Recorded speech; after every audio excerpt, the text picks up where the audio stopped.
Hakan ke video ke bamanta ka singi aku aban batai pi ya ka feature ke batmai ba ka WhatsApp kadang sudah ban update. Bat kata kalong ka HD quality haka por ke bapi pai ya kedur.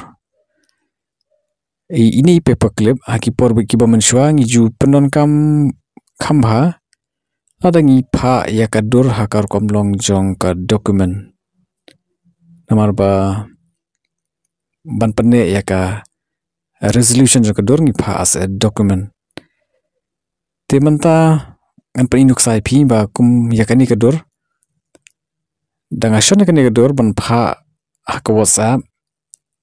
By default ka WhatsApp ka compress no ikani kadur. Kanang bakan sting kanombam space palat. But bahkan penkloy ya kakam. Tiban upload ru kam daslam lo kata. Sisir mapi biang kanan duak. Henry kijinge kalong bala dapi zoom ya kani kedur. Tani la dapi pa shikidukan ban print. Kadur ke basu shon basu pa abik kum tu kam long ke basai ka pra pixel.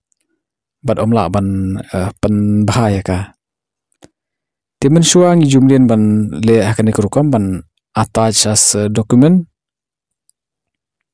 Bat ya kata ngiju sim ya kadur na kajaka bak kadon da ka bangi nyon ini option haneng.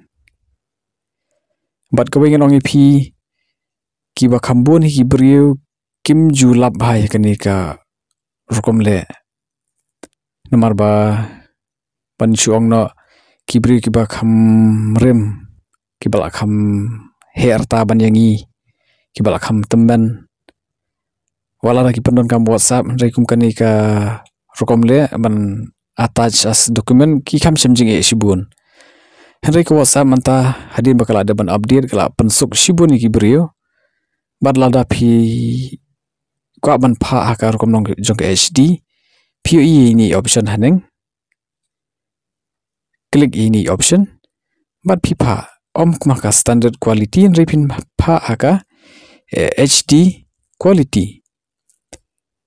But kani nong ipi kapenne ya ka jinglong original jong kato kadur balada pi zoom pinyo i ya ka jing ya per na kato ka ba ngapan i nang kong mene. Tekum ni kapan suk ya kibrio kiba hakan kono ka rata.